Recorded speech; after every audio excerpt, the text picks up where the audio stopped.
boa noite formal, então, a todos, né, em especial aí aos estudantes do IFRS, aos professores que estão aqui conosco, aos convidados externos, né, sintam-se acolhidos e abraçados aí pela instituição. Lembrando, né, que é um encontro entre amigos, né, um bate-papo informal, descontraído, né, pessoal que gosta aí da eletrotécnica e assuntos desse mundo da eletricidade. Fiquem à vontade para fazer perguntas, abrem o microfone ou escrevam no chat, né? Numa hora oportuna, a gente faz a intervenção ao palestrante e coloca as dúvidas, as questões que vocês tenham. Vamos manter os microfones fechados, né? Para dar um fluxo aí de informação, deixando apenas o palestrante com o microfone aberto. Em caso de dúvidas, de sugestões, de críticas que venham a surgir depois desse bate-papo, sintam-se à vontade, entrem em contato com a coordenação do curso, com os meios institucionais de comunicação do campus Ibirubá, do IFRS, e formalizem a dúvida, né? Para quem ainda não é estudante do IFRS, fica aqui o convite, venha estudar conosco, possuímos cursos presenciais, cursos à distância, né? Estamos presentes em 16 cidades do Rio Grande do Sul e nas principais regiões do estado, né? Possuímos uma educação diferenciada, né? Integrado com o segundo grau técnico, um subsequente para quem já tem o segundo grau, graduação, pós-graduação. Então, uma educação técnica gratuita, verticalizada do início ao final, né? A nossa programação é de 90 minutos, aproximadamente. Desde já agradeço ao amigo de longa data, o John, né? Obrigado pela atenção, pela disponibilidade, pelo carinho aos nossos estudantes e à nossa instituição. Fica aqui um agradecimento formal já. Retorno a palavra para o professor Marco, que conduzirá o nosso bate-papo de hoje. Muito obrigado, professor Moisés. É um prazer que trazemos o palestrante de hoje, o professor João Michel Lewandowski, que possui formação em engenharia elétrica, especialização em engenharia de produção e mestrado em processos e projetos de fabricação. Atua na empresa Grasmec Limitada como engenheiro e também atua com o desenvolvimento de produtos industriais, automação e manutenção industrial. Além disso, é professor de engenharia elétrica na Universidade de Passo Fundo. Então, antes de iniciarmos, eu peço licença ao nosso palestrante para que os nossos professores e os nossos convidados possam fazer interrupções para esclarecer algum ponto que, porventura, possa ser interessante dar mais detalhes. Também reforço para que todos mantenham os microfones desligados, para não causar nenhum problema de interferência. E fiquem à vontade também para escrever perguntas e dúvidas no chat, e assim que possível nós vamos direcionar ao palestrante. Então, muito obrigado pela presença de todos, e eu passo a palavra, então, ao nosso palestrante. João, fique à vontade, a palavra está contigo. Ok, muito obrigado, então, pela oportunidade. Eu que agradeço a oportunidade. Eu estou muito feliz de poder participar. É claro que a minha ideia aqui, como o próprio Moisés falou aqui, não é apresentar ideias novas a vocês, mas já o que está sendo visto, o que está sendo implementado, e com certeza absoluta, as críticas são muito bem-vindas. Eu adoro quando a gente consegue trocar informação. Isso é uma coisa que meus alunos sabem, que eu friso muito, que é a troca de informação. Como eu falei anteriormente, todo mundo está presente, né? A gente não é detentor da verdade, de verdade absoluta, né? Ninguém tem conhecimento suficiente para ser detentor da verdade única, digamos assim, né? Então, obviamente, né, que as críticas serão muito bem aceitas, as ideias serão muito bem aceitas, as perguntas serão muito bem aceitas. Acho que esse é o objetivo realmente desse bate-papo, né?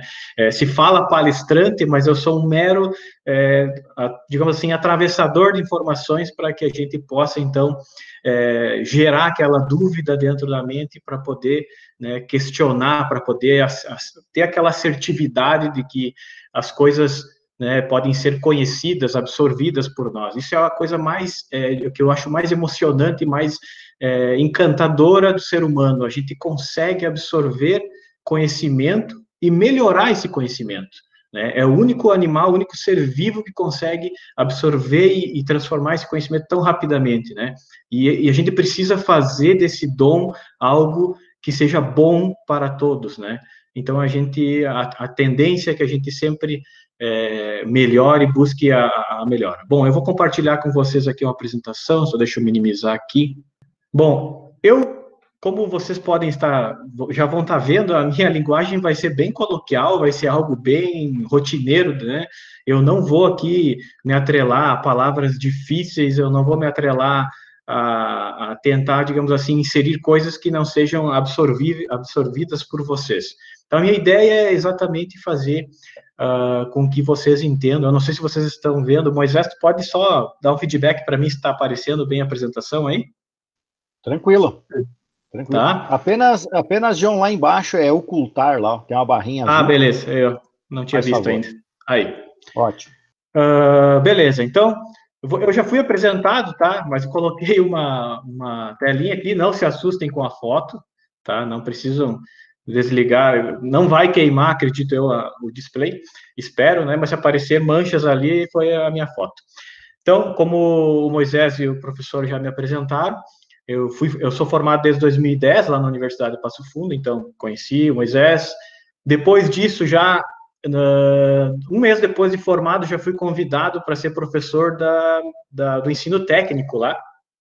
E depois, em 2013, então, o professor Adriano Toasa, lá, que é um dos professores lá da engenharia, me convidou, então, para ser professor da área de automação. Antes da minha formação, eu trabalhava com automações, pequenas automações, né, nos meus estágios, nos meus empregos, enfim, e isso foi fazendo com que eu tivesse curiosidade de aprimorar esse conhecimento.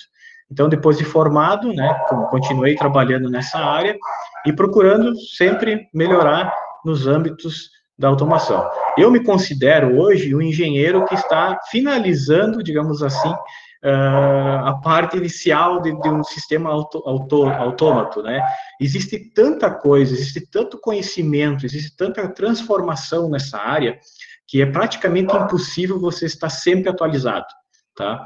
É uma das áreas que, como eu estava falando antes de começar a palestra, é uma das áreas que mais vai mutando, vai digamos assim, melhorando com o passar dos anos. Então, ela é basicamente uma das áreas que o profissional tem que ficar automaticamente tentando melhorar, tentando absorver mais conhecimento o tempo inteiro. Não para praticamente em ponto nenhum. Sempre está se procurando, né, atualizar, melhorar, conhecer novos produtos. Da mesma forma que depois eu vou mostrar para vocês, o restante das coisas está exatamente igual. Eu botei ali algumas empresas que eu já trabalhei, provavelmente algumas são conhecidas, né? Uma delas tinha, inclusive, parte de uma sede, que é a Seta Engenharia, tinha parte em Panambi também, que é perto aí da região da cidade de vocês. Enfim, eu coloquei algumas empresas a qual já fiz parte, tá? Mas isso não é importante, importante que eu tenho para trazer para vocês aí. Bom, vocês vão lembrar, e todo mundo já deve ter estudado, né, a Revolução Industrial. A Revolução Industrial, ela foi o marco da indústria, ela foi o marco de tudo que a gente tem hoje, né? Se não fosse pela maquininha que James Watt desenvolveu, né, na verdade ele não, para quem conhece bem a história, não foi ele que criou essa máquina, na verdade ele só aprimorou essa máquina, que foi chamada de máquina a vapor, né? E graças a essa mudança, digamos assim, esse divisor de águas é que surge, né, o que a gente chama hoje de potência, e a potência é uma unidade que é voltada à homenagem a esse cara, né, então, James Watt, por isso que a potência elétrica é medida em watt, né? Claro, potência ativa, né? Para o Moisés depois não me corrigir. Basicamente, é ali que surge, digamos assim, a transformação de tudo que a gente tem hoje. Então, nesse momento, na Revolução Industrial, é que começam a surgir as primeiras máquinas. Sim, são máquinas mecânicas, são máquinas que são tracionadas por sistemas puramente mecânicos. Se vocês fizerem uma pequena pesquisa, vocês vão acabar encontrando que as fábricas, naquela época, elas eram cheias, ou para não falar dificilmente, elas eram colocadas muitas polias, eixos, enfim, era feito um escambau de coisas, digamos assim, para que as máquinas pudessem ter tração e pudessem produzir. Então, ali inicia, né, os marcos do porquê a gente chama hoje de indústria 4.0. Né? A primeira revolução industrial, lá no século XVIII, iniciada lá em Londres, é que marca, né, o início de tudo isso. Depois eu coloquei, na verdade, essa imagem ela é retirada da internet, e aí se coloca o que marcou, digamos assim, a indústria 2.0, ou a segunda revolução industrial. Aí a gente está um pouco da era fordista, né, a era que foi, então, o início, né, daquela ideia de se fazer a produção seriada. Hoje é tão normal a gente ver, por exemplo, quando aparece nos noticiários ou nos vídeos que a gente vê, tanto nos nossos mobiles ou no computador, é tão simples de ver as fábricas montando tudo aquilo com um monte de robô, produção em série. Agora, imagina isso sendo criado, isso sendo colocado em prática, né? Você pegando pessoas que até então não conheciam essa técnica, porque elas não tinham referência nenhuma, e eles acabam criando e começam a colocar isso em prática. Essa é, acho que é a grande, digamos assim, dádiva da área técnica, voltada tanto da elétrica quanto qualquer área técnica, seja ela mecânica, seja ela ambiental. A gente tem aquela vontade, aquela criatividade, né, de poder criar coisas novas, de poder aprimorar coisas já existentes. Então, essa segunda revolução industrial, ela é dotada desse padrão, desse patamar, né, essa entrada da produção seriada, e ali não posso esquecer também de falar da eletricidade, né? Obviamente, quando ela entra na indústria, sai aquela parte mais puramente mecanizada, né, e começa a entrar a parte da eletricidade, as movimentações via motores elétricos, né? O próprio Ford utilizou nas suas fábricas, né, quando começou a produzir o Ford T, né, ele utilizava também da energia elétrica naquele tempo. Depois disso, Terceira Guerra Mundial, calma, a Terceira Revolução Industrial, né, aí sim, aí é um detalhe bem interessante, tá? Porque houve um tempão para que isso acontecesse, tá? Foi uma distância temporal bem grande, que é quando se entra, então, de cabeça na automação, né? Se começa a pensar em soluções dentro das fábricas, dentro das indústrias, de como a gente poderia fazer com que os processos por ela executados, ou seja, como ela produzia seus produtos, e eles pudessem ser feitos de forma, pelo menos, naquela época, parte dela autônoma, ou seja, que ela necessitasse daquela dependência do ser humano. Então, é nessa revolução que começa-se, então, a implementar o que a gente chama de automação, né? Na verdade, depois eu vou apresentar, né, isso para vocês, mas ela inicia, basicamente, na Chevrolet, né, quando se cria o CLP, né? Obviamente que existem, anterior à Chevrolet, por exemplo, outras automações, mas do marco, né, do controlador lógico programável, é sempre voltado à Chevrolet. Na verdade, a palavra automação, ela surgiu na Ford, né, e em contrapartida, o CLP surgiu na Chevrolet. Tudo sempre voltado ao automobilismo, né, isso é bem interessante.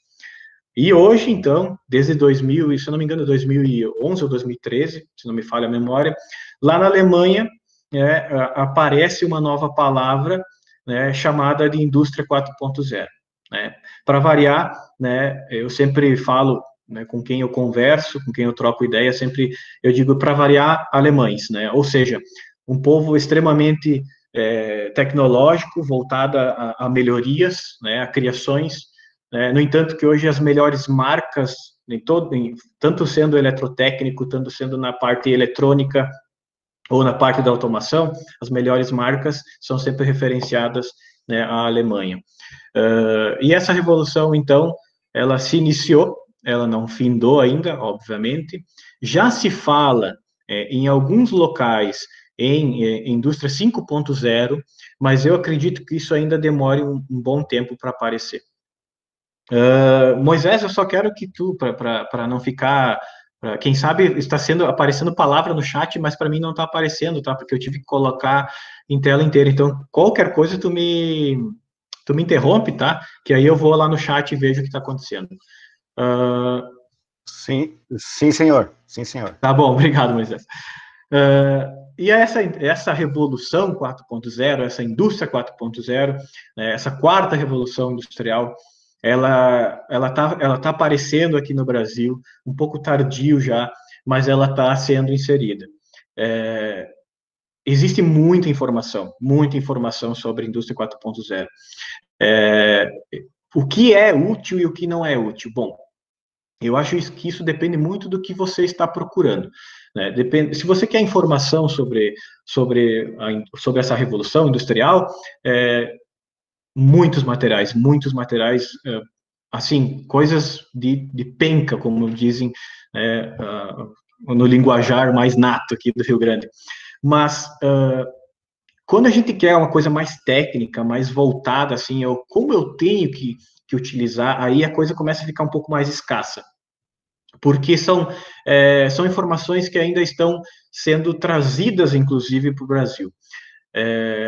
Algumas feiras que acontecem lá na Alemanha já estão demonstrando bastante sobre como o conceito, por exemplo, dos sistemas totalmente autônomos vão ser importantes daqui para frente, mas isso ainda não entra como uma característica fixa aqui no Brasil. Existe ainda uma ideia de que isso ainda acredito eu que ainda vai custar a ser implementado, né? Não só pela nossa cultura, mas também pela nossa, digamos assim, capacidade financeira.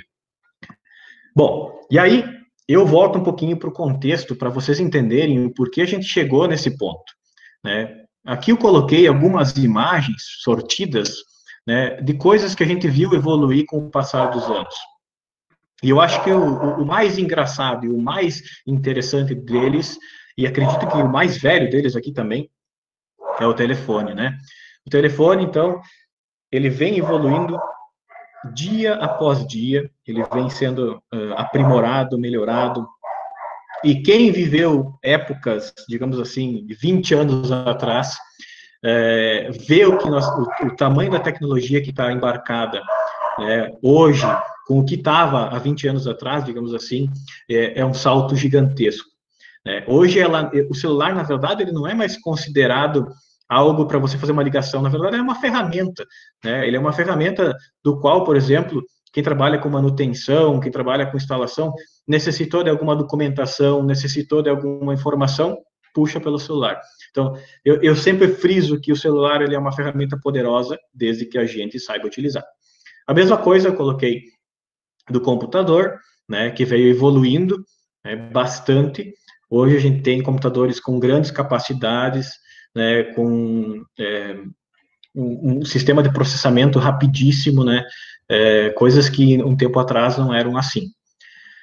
Do lado esquerdo, se vocês não conhecem, esse é o robozinho da Honda, o Asimo, aí vai pela pronúncia de cada um, né, e também coloquei a evolução dele com o passar dos anos. Veja que há um aprimoramento, há uma evolução, assim, bem, que salta aos olhos, né, como diria Edson Laco, basicamente algo visível, que há uma melhoria constante, né, na produção desse robô, que na verdade, uma vitrine para a robótica, é um conceito bem interessante. Até agora ele está bem, pelo menos eu não procurei muito mais sobre ele, mas ele está até meio apagado do mercado.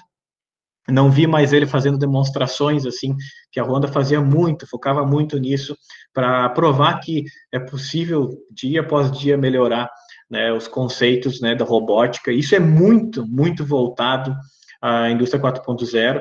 Ela foca muito na robótica, né, robótica industrial puramente, né, mas não só.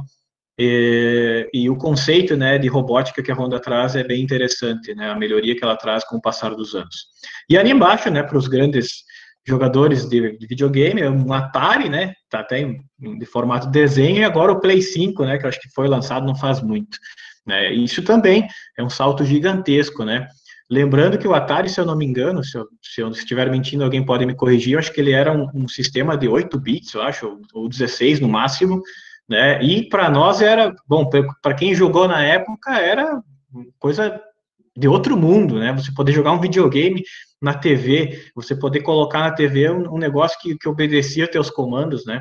Era incrível para quem conheceu, né, na sua essência o Atari.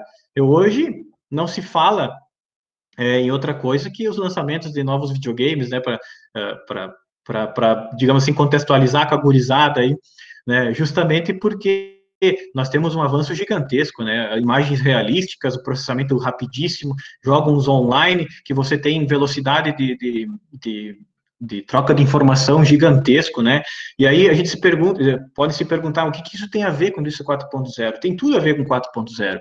Por quê? Porque é a tecnologia que tá impulsionando essa melhoria, né? E a gente vê a tecnologia exatamente aí, que a gente vê a tecnologia nesses melhoramentos, nessas evoluções tecnológicas, porque tudo que é aplicado aqui, né, ou já foi aplicado na indústria ou vai ser, tá? É questão de tempo, as coisas tanto saem da indústria quanto chegam na indústria. Isso não há como negar isso.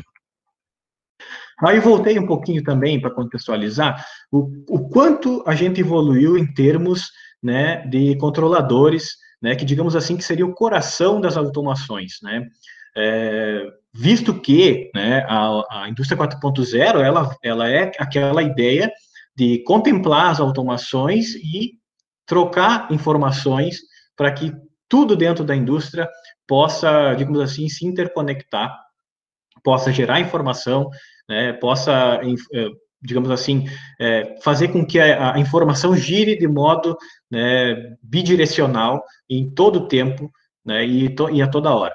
Então, à esquerda eu coloquei o primeiro CLP criado, né, esse foi lá para General Motors, esse cara aí trabalhava com programação de cartão perfurado, né, tem gente que nem sabe o que é isso, nunca viu falar, né, depois disso surgem, né, agora eu não me recordo bem qual foi a linguagem que potencializou isso, mas enfim, aqui está uma imagem no meio ali mostrando a linguagem Ladder, mas não era essa linguagem em si que fazia com esses programadores, né? Vejam que ali tem um displayzinho de 2 linhas e um tecladinho ali, dá para dizer assim, numa caixa, né?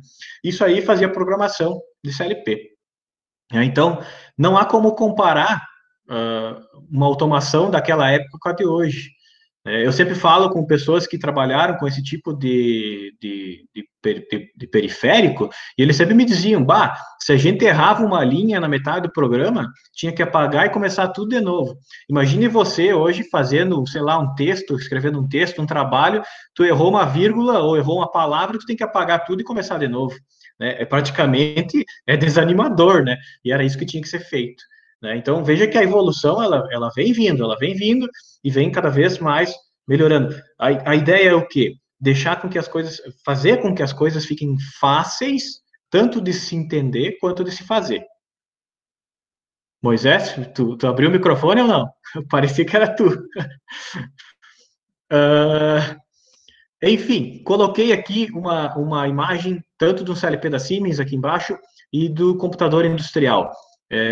Acostumem-se a ver a ideia de computador industrial. Por quê? Porque não que os outros CLPs não tenham essa capacidade. Longe disso, as fabricantes procuram cada vez mais estarem,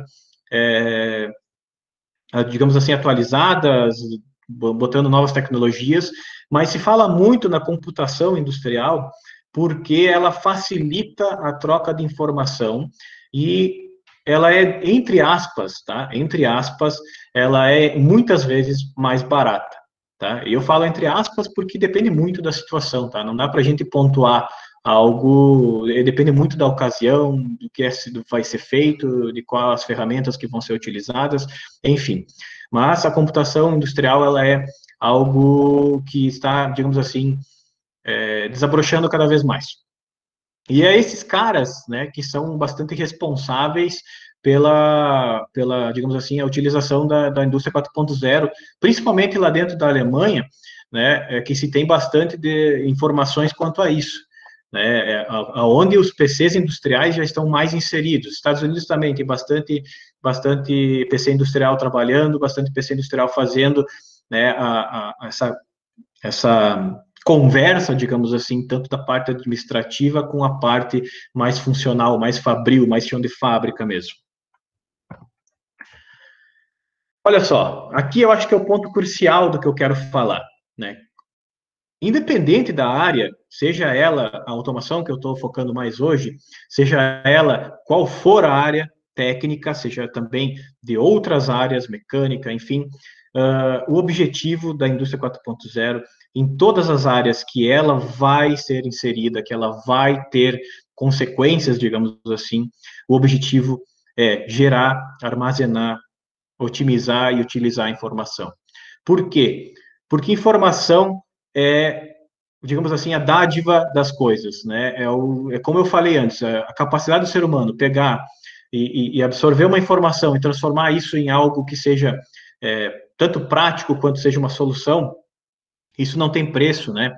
Da mesma forma, é o que se quer implementar muito hoje na indústria. Fazer com que a informação seja algo, digamos assim, com total transversalidade, desde o ponto onde você tem a compra da matéria-prima, até o ponto de você dizer que o material está sendo descartado, ou seja, aquele produto já foi utilizado e ele está sendo colocado no lixo. Quanto mais informações eu tiver do ponto de partida até o ponto final, isso quer dizer que a gente vai conseguir fazer com que a indústria 4.0 seja realmente eficaz. Né? Por quê? Porque no momento que qualquer parte dentro dessa linha, né, estiver falha, ou seja, não haver informação correta ou não ver a informação em si, isso falha em todos os âmbitos. Para quem está no chão de fábrica, para quem está dentro da indústria, sabe muito bem que, desde o início, as coisas têm que funcionar da maneira correta. Se em qualquer ponto alguma coisa falhar, o resto vai falhar também. Ou seja, né, por que às vezes eu compro um produto e ele, em algum ponto houve uma falha, ela não foi percebida e ela acabou chegando até mim. Né? E isso as empresas não querem. A ideia é que quanto mais informação eu gerar, quanto mais eu puder utilizar da informação, eu vou então minimizar as perdas, minimizar tudo aquilo que atrapalha a indústria para que ela chegue, digamos assim, no seu suprassumo, né, que é entregar um produto de qualidade, entre aspas, durável, né, e que não apresente defeitos. Então, não é só, por exemplo, uma empresa eletrônica, mas sim qualquer tipo de empresa. Vamos supor, uma empresa que fabrica roda.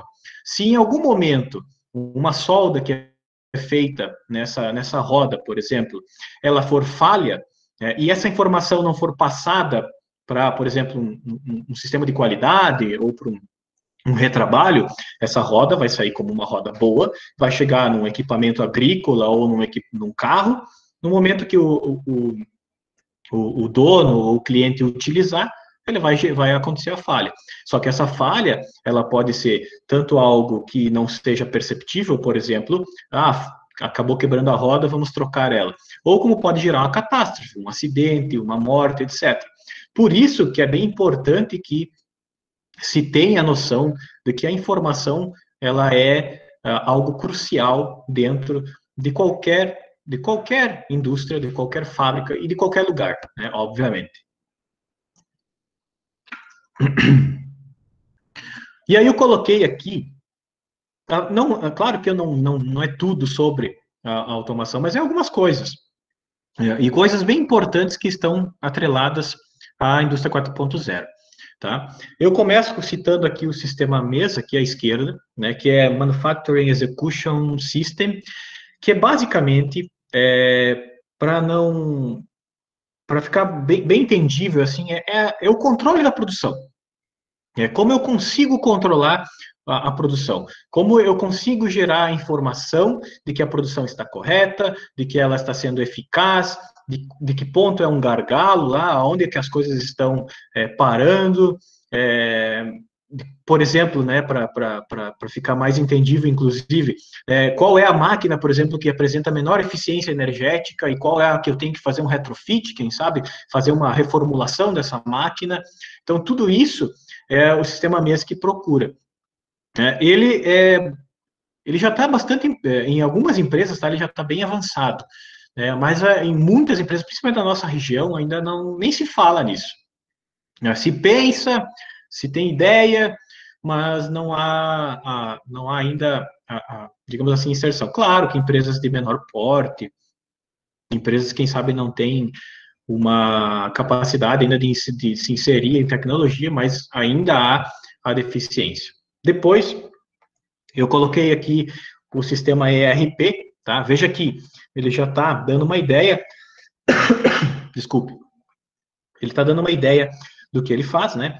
Ele é mais voltado ao comercial, ele é mais voltado à administração, né? Então, ele interliga basicamente a parte que vem lá da produção, que vem lá da fábrica, com a parte administrativa. Isso até é conhecido como a automação administrativa, tá? E é muito voltada a PC, normalmente, e não tanto a parte, assim, mais de chão de fábrica, assim, mais fabril, tá? Então, ela é voltada mais para a administração, né? Mas ela é importante de igual maneira, né? Se hoje você tem implantado dentro de uma indústria as duas, e qualquer uma delas falhar, com certeza haverá prejuízos. Por isso que eu sempre bato na tecla da informação, porque toda vez que algo falha, é porque alguma informação não foi ou foi de forma errada. Então, isso vai fazer com que haja uma cadeia de erros que aconteçam logo após isso ser ocorrido. Tá? E em cima ali coloquei o que é muito conversado, hoje todo mundo sabe, todo mundo já viu falar, principalmente quando se fala em Arduino, se fala em outros periféricos de desenvolvimento, né, o IoT. Né, o IoT digamos assim, é a ponte da informação. Né? Hoje, por exemplo, muitas empresas, várias startups estão trabalhando com um sistema de IoT, tá? Mas aqui no Brasil nós temos um problema bem grande, né, que é o que eu estava comentando antes. O problema do IoT aqui é que a nossa internet não é de qualidade. Então, a gente não pode implementar algo que, por mais que use, às vezes, e muitas vezes usa larguras de banda bem pequenas, né, usa pouca internet, entre aspas, né, mas não adianta a gente inserir isso se a nossa qualidade de internet não é adequada. Mas o IoT, ele é, digamos assim, a cereja do bolo, né? Então, tem muita gente desenvolvendo automação residencial com IoT, a própria automação industrial está usando IoT. Hoje, por exemplo, as principais fabricantes de tanto computadores industriais quanto CLPs, né, elas já têm uma licença, por exemplo, para trabalhar com IoT, porque não há como não estar inserido nessa realidade. Né? Então, é bem comum que hoje, por exemplo, bem tranquilo de se falar em IoT é, por exemplo, você pegar o seu celular, olhar se em casa tem alguma luz ligada ou não, né? Ligar a luz ou ligar o ar-condicionado antes mesmo de chegar em casa, para que a temperatura já esteja adequada. Né? Tudo isso normalmente está usando a internet das coisas. Né? É uma ponte entre o usuário, né, e o seu periférico, sei lá, sua eletrônica, sua automação, entre aspas, né? E isso também está inserido na indústria, não é diferente da indústria. Bom, aí, só para vocês verem, eu coloquei aqui algumas coisinhas, e como eu falei, Informação, ela está disponível na internet, basta a gente colocar no Google ali, Indústria 4.0, que surgem N informações sobre digamos assim, essa revolução, né? Aí eu coloquei aqui para vocês verem, olha só, como se está falando, né, como se está comentando sobre a indústria 4.0, tanto aqui no Brasil quanto fora. Eu foquei aqui em algumas coisas que são bem interessantes no âmbito da gente entender como é que as coisas vão funcionar daqui a um tempo.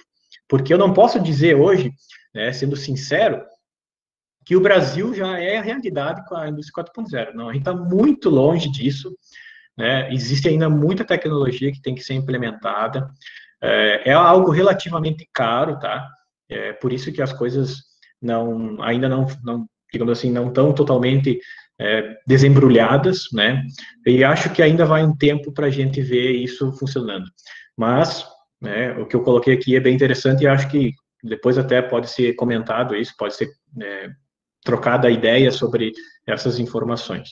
Eu coloquei aqui que a CNI, né, colocou que o Brasil já possuía 48% das grandes indústrias com alguma tecnologia no ramo. Bom, ela considerou qualquer tipo de tecnologia, tá?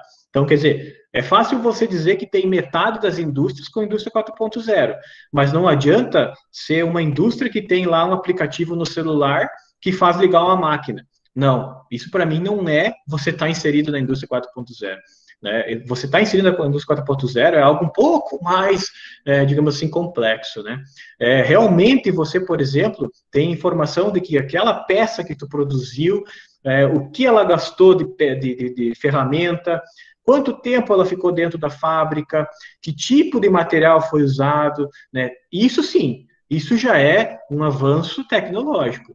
Né? Existe isso no Brasil? Claro que existe. Existem empresas que estão muito avançadas, mas ainda há empresas que apesar de serem caracterizadas como inseridas na indústria 4.0, elas ainda não estão lá, elas estão implementando, digamos assim.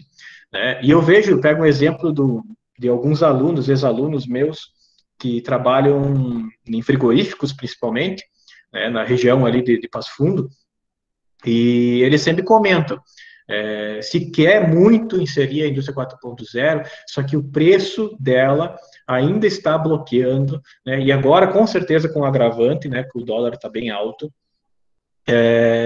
que não há possibilidade ainda de se implementar isso.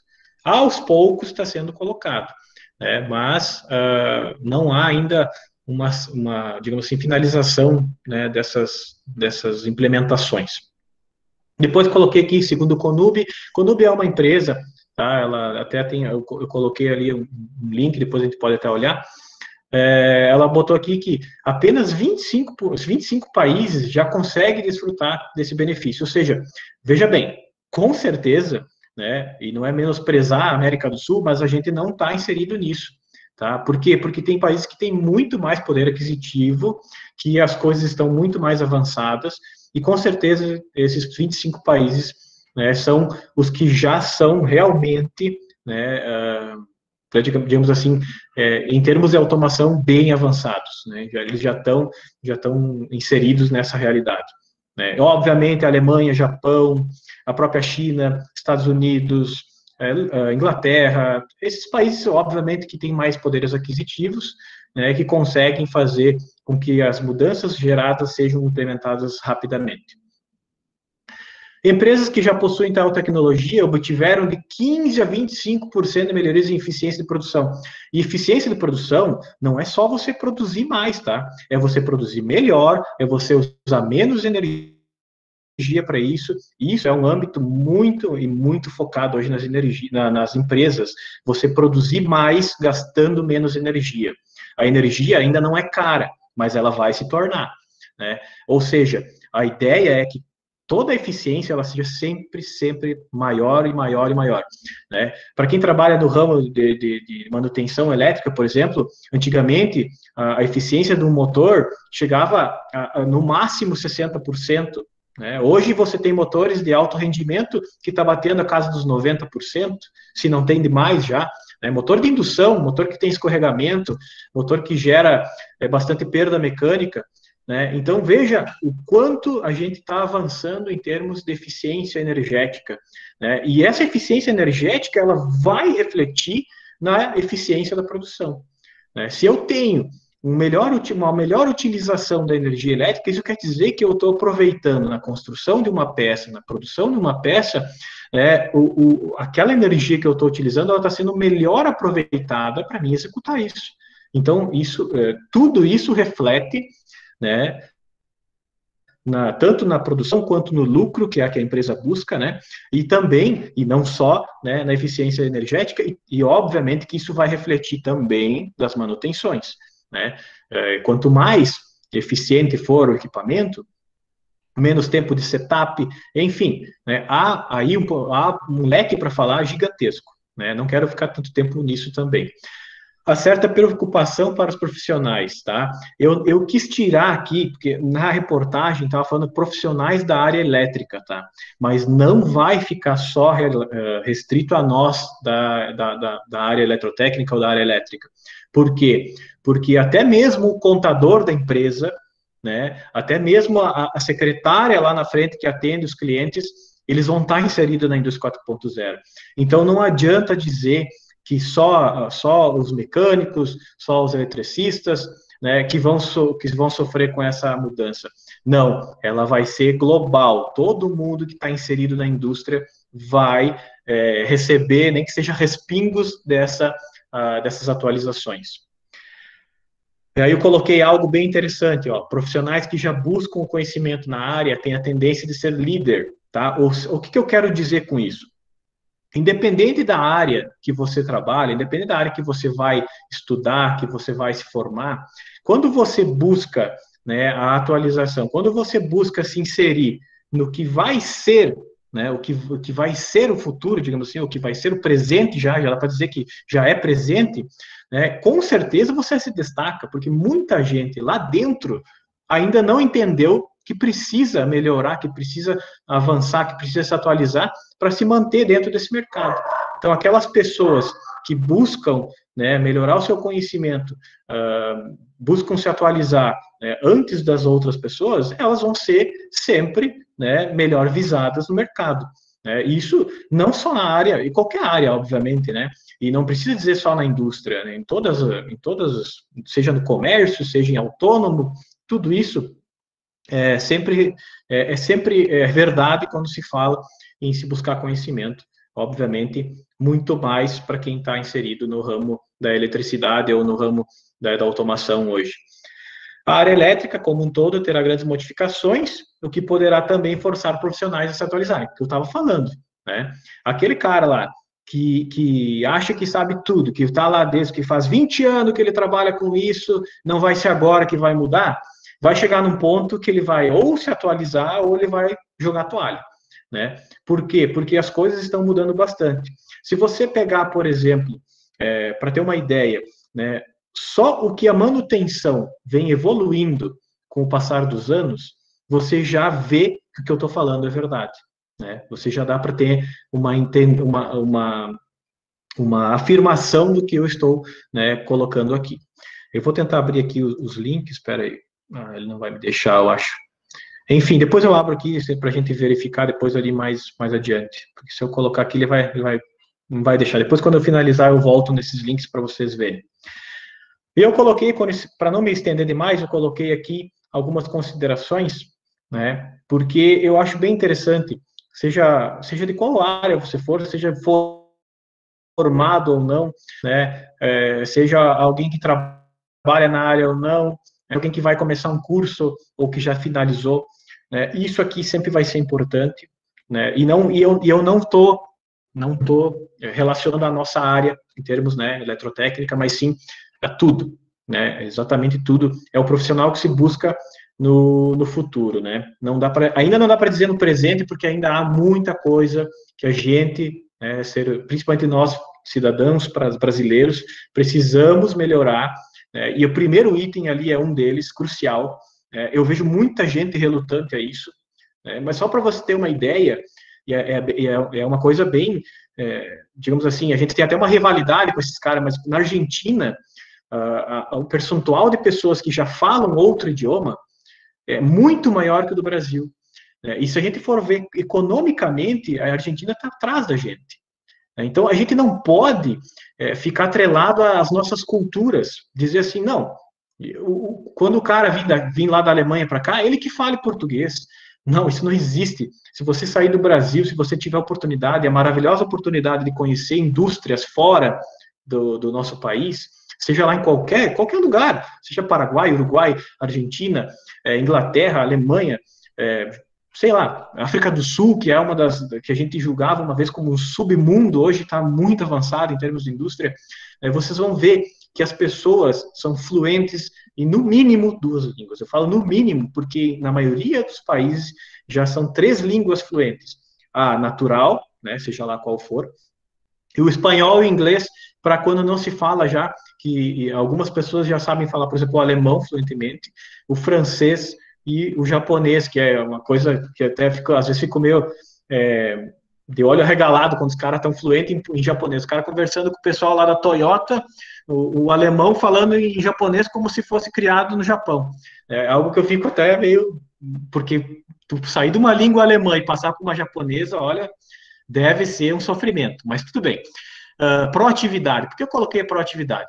Por quê? Porque quem está inserido na indústria e quem está inserido em qualquer lugar que trabalha com eletricidade, né? Vou pegar, por exemplo, Coprel, RGE, vou pegar a GCO, vou pegar aqui da região, Stara, Jan.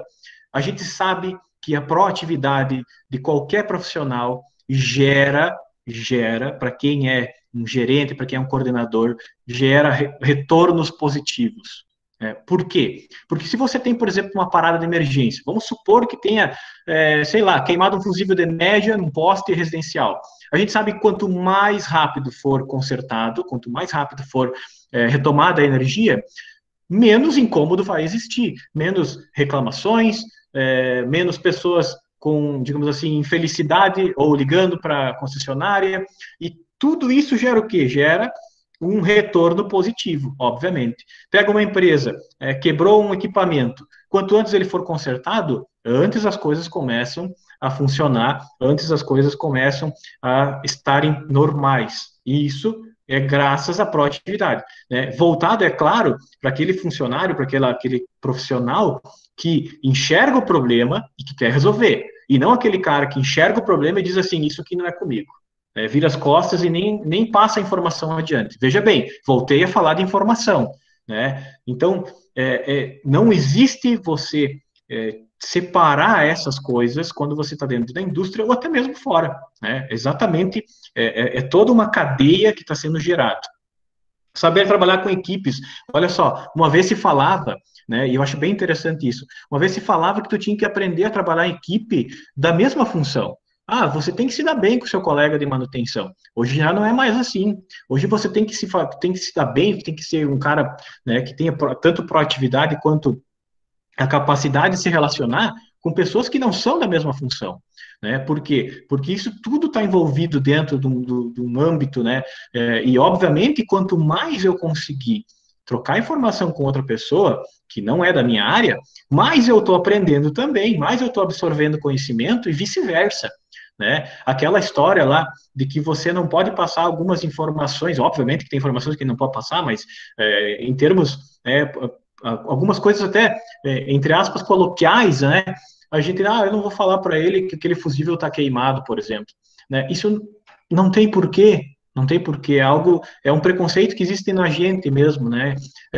Você conseguir fazer com que uma pessoa entenda, né, que tal problema acontece por tal motivo, enfim, né, isso só vai trazer benefício, né, só traz benefício.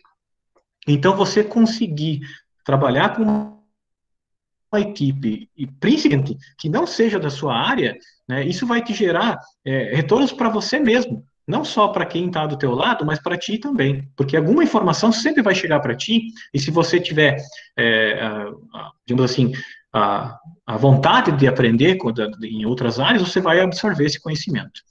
E aí volta aquilo que está escrito abaixo, né? Aprender outras áreas. É muito importante hoje, quando você faz qualquer coisa, saber pelo menos o essencial de outras áreas. E aqui eu também falo, até na área médica, hoje isso aí é importantíssimo, né? Veja que a gente está passando por uma condição que, se a informação não fosse amplamente divulgada, e mesmo sendo o brasileiro cabeça dura, que não entende, às vezes a gente precisa ter um certo cuidado, né? Veja que não interessa a área, né? Você vai ter que absorver conhecimento, né? Você vai ter que aprender algo sobre isso. É a mesma coisa se você sai, por exemplo, eu trabalhei 10 anos como técnico de manutenção de uma empresa X, mas eu acabei saindo por determinado motivo, e agora eu vou trabalhar na área da computação, ou vou trabalhar na área de instalação elétrica, enfim. Bom, veja que você está saindo de uma área que você trabalhou, por mais que ela faça parte da tua formação, e você está indo numa outra área que, quem sabe, você ainda não domine. Então, tudo isso, né, faz parte do aprendizado, faz parte de você querer absorver esse conhecimento. E aquilo que você aprendeu num trabalho anterior não vai ser apagado para um trabalho posterior, digamos assim. E ainda, inclusive, vai chegar em algumas ocasiões que você vai poder utilizar o conhecimento que você teve anteriormente para solucionar mais rápido algo que às vezes não tem nada a ver, mas que acaba acontecendo, né? Então, é muito importante saber aprimorar outros conhecimentos, abrir o leque do conhecimento. Isso é bem interessante, e eu sempre pontuo, principalmente na área elétrica, a área mecânica, né? Você aprender bastante na área mecânica e vice-versa. Existe, inclusive, em alguns cursos de engenharia, as rixas entre mecânica e elétrica, mas são duas coisas que estão casadas há muito tempo, e eu não vejo ainda eles se separarem. Eu não vejo o divórcio dessas duas áreas. Informar-se e atualizar-se só complementa o que eu falei anteriormente. Bom, não quero me estender, coloquei aqui informações de contato, se alguém quiser entrar em contato comigo. Lembrando, né, que eu não sou nenhum Einstein da vida, e nem quero ser, né? Quanto mais informação eu puder trocar com as pessoas, mais feliz eu vou ficar, e mais, digamos assim, me sentindo prestativo, obviamente, que é o meu objetivo, né? E então agradeço a oportunidade, agradeço aí ao pessoal por ter me convidado, fico muito feliz de poder fazer parte disso, né? Espero que eu tenha sido claro nas minhas explanações, e é claro que eu estou falando de algo que não é muito rotineiro, né, do curso, mas que também faz parte e que vocês vão viver, ou já estão vivendo, né, nesse âmbito, tanto da eletrotécnica, tanto na parte de geração de eletricidade, enfim, tudo volta e tudo está sendo inserido na automação. A própria casa da gente já está assim. Posso passar a palavra para vocês já. Muito obrigado. Professor João, parabéns, excelentes colocações, muito pertinentes para o momento atual, dessa busca de atualização e conhecimento de todos, então, principalmente para os nossos alunos que estão presentes, e todos os alunos presentes na sala, é uma informação que deve estar sempre fresca na mente. Então, vou começar agora a nossa sessão de bate-papo, onde nós podemos trocar experiências e informações. E começo aqui, professor, pela uma pergunta do Eliezer, que ele colocou no chat, querendo saber se para a indústria da área fabril, aí se tem essa aplicação da inteligência artificial nos maquinários. Então, como é que fica esse casamento, né, dessa indústria 4.0 com a inteligência artificial? Isso é bem interessante, é uma pergunta bem interessante e bem legal. Bom, enfim, não só se atrelando nesse ponto, né, mas, enfim, todo o portfólio de maquinário que está na indústria, seja ele um corte a laser, por exemplo, seja ele um CNC, enfim, hoje as empresas, principalmente as mais de ponta, elas já estão colocando o IA como sendo crucial para o funcionamento do equipamento. E eu não estou dizendo que é um equipamento, por exemplo, que ele vai saber o que tem que produzir antes mesmo de chegar a informação, não, mas principalmente voltado a entender quais tipos de falhas são mais ocasionais, porque hoje é muito mais, digamos, pertinente para a indústria que ela minimize os tempos de parada.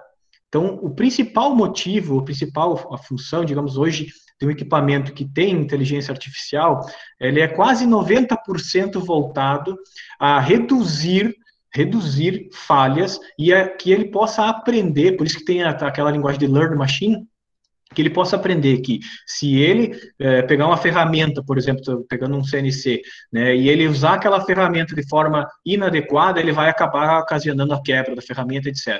E ele vai tentar evitar isso. Por mais que o operário, por mais que a pessoa que está lá operando tente forçar, ele vai começar a avisar, ele vai começar a tentar bloquear, ou até mesmo, depende muito do que o fabricante fizer, vai bloquear essa tentativa, digamos assim, de aceleração, ou de aumento de movimento, né, enfim, porque o desgaste da ferramenta vai ser maior, e isso não só no âmbito de máquinas, né, digamos assim, metal-mecânicas, né, mas em todos os quesitos. Se eu não me engano, eu estava conversando com o pessoal de Novo Hamburgo essa semana, que a fábrica da Guerra ali, acho que é da Guerra, se eu não me engano, ali de Caxias, está implementando IA nos seus equipamentos até para fazer aqueles cortes simplórios para que não haja perda de matéria-prima. Então, veja que a inteligência artificial ela é muito, muito importante nesse âmbito. Não sei se consegui esclarecer, tá? Tentei ao máximo. Perfeitas colocações.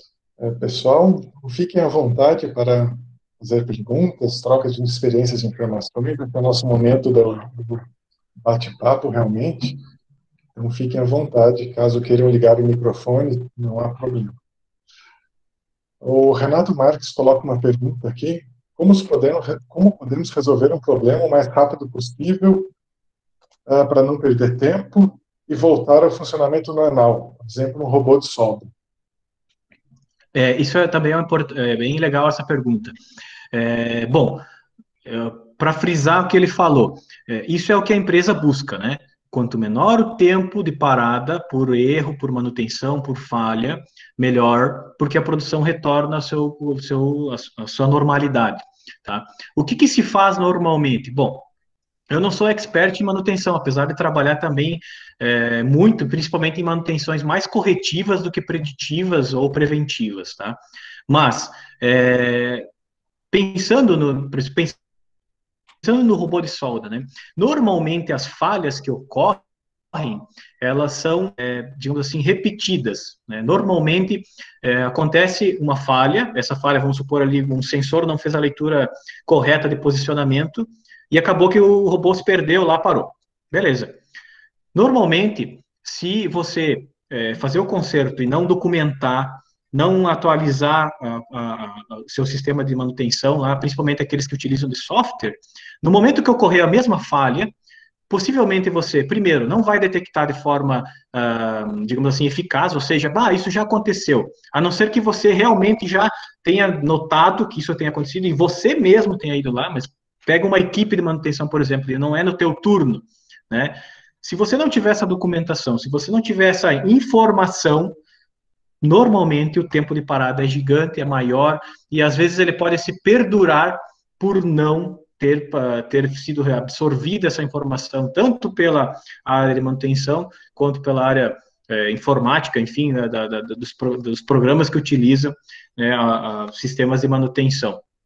E, obviamente, que a experiência dentro da indústria, ela vai te auxiliar, né? Digamos assim, as falhas, normalmente, elas ocorrem, e se você não tiver, por exemplo, digamos, uma organização, né, de uma manutenção preditiva, porque nem sempre é possível isso, tá? Acaba que essa falha vai ocorrer novamente, né? E aí, a partir disso, se você tiver a documentação, ela fica muito mais rápida, né? Obviamente que em alguns casos não tem como você resolver isso, porque vem, por exemplo, vamos pegar uma peça que é importada, né, e que é cara, por exemplo. Ninguém vai ter isso em estoque. Então, aconteceu o problema, se você conseguir comprar e resolver rápido, ótimo, mas existem ocasiões que você perde tempo gigante para chegar a peça, encomendar, às vezes aprovar pelo compras, né? Então, são ocasiões bem pontuais. As falhas mais comuns, normalmente, são resolvidas rapidamente.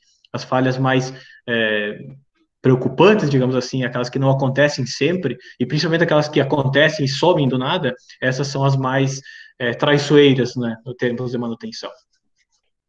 Eu acho que com essa análise do histórico, né, com essa informação das manutenções é muito importante. O professor Carlos colocou aqui também que a análise dos sensores e do dado do maquinário pode indicar algum problema, e nisso eu tenho até um exemplo que eu acompanhei um projeto onde o pessoal desenvolveu um sistema de inteligência artificial que analisava pequenos sinais de transformadores de potência em subestações, sinais de alta frequência, para indicar o início de pequenos curtos-circuitos entre espiras. Então, tudo isso, às vezes, um sensor acaba não pegando muito bem, um alarme, um relé não sinaliza, mas se você coloca numa machine learning, numa inteligência artificial, uma rede neural, ela começa a captar isso e começa a aprender que aquilo vai futuramente gerar um problema. Então, isso pode ser utilizado, como o professor João estava dizendo, né, no robô de solda, uma falha de posicionamento pode ocasionar um abarramento da máquina, um estrago qualquer, um dano que pode levar a um prejuízo muito grande. Então, tudo isso, com certeza, pode melhorar, sim, a situação da manutenção e do funcionamento melhor e por mais tempo desses equipamentos. Pessoal, mais dúvidas, por favor, fiquem à vontade. Para complementar, eu acho bem interessante, né, e o professor Carlos ali tem total razão no que ele falou, né, e é isso que a indústria 4.0 também, ela foca bastante no Learning Machine, porque toda vez que existe aquela falha e ela foi documentada pelo próprio equipamento, no momento em que acontecer ocasiões que são parecidas com isso, ela já vai saber que, pô, claro que ela não vai prever o futuro, né, mas ela pode avisar, né, a parte de manutenção, e isso pode chegar até, inclusive, por um e-mail que ela, a própria máquina envia, dizendo assim, ó, está acontecendo tal e tal coisa, pode ser que venha a haver falha daqui tanto tempo. Né? O Learning Machine é uma coisa muito...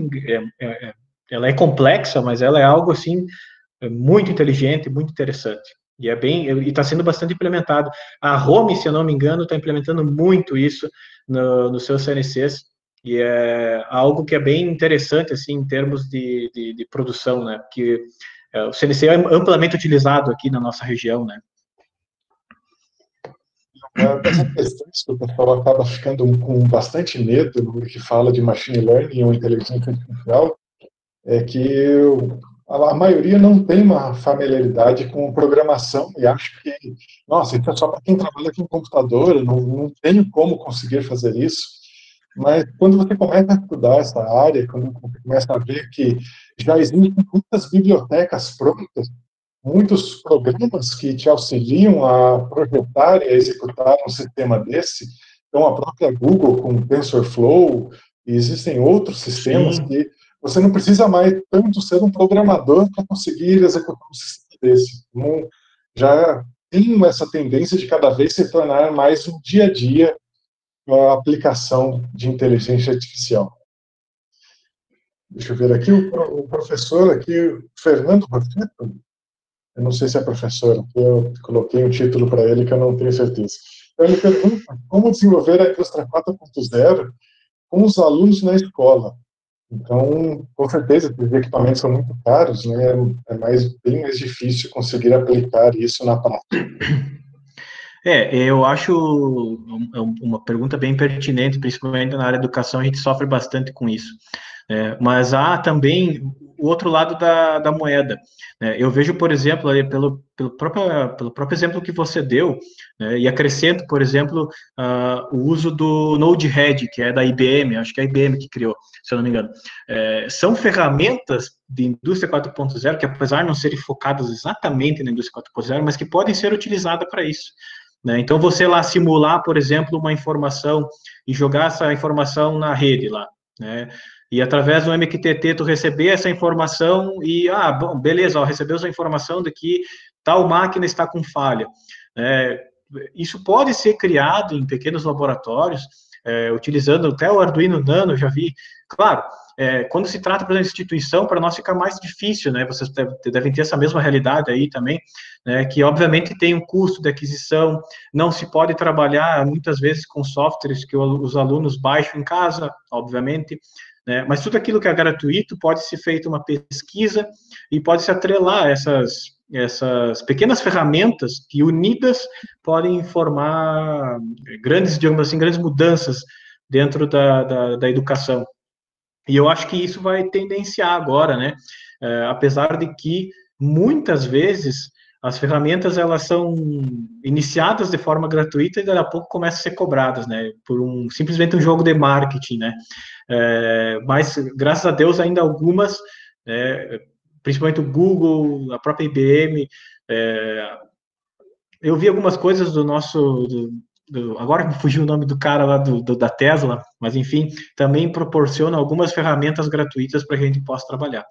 Obviamente, não é não é o ideal, né? Quanto mais avançado a gente tivesse dentro de uma sala de aula, perfeito, né? Mas a gente tem que trabalhar com o que tem, não tem o que fazer, né? A gente faz sair água de pedra às vezes.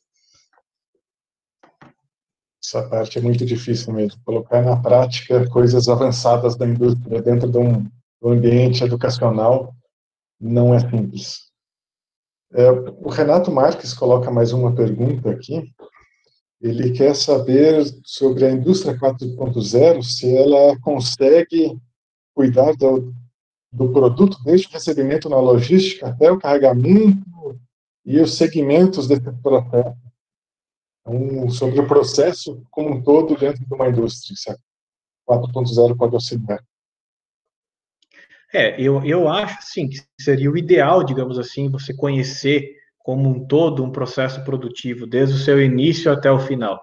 Mas e depende muito de qual a função que você exerce lá dentro, de quanto tempo você tem, por exemplo, né, nessa função, quanto tempo você gasta exercendo essa função dentro da empresa, para que você tenha, por exemplo, a abertura de conhecimento.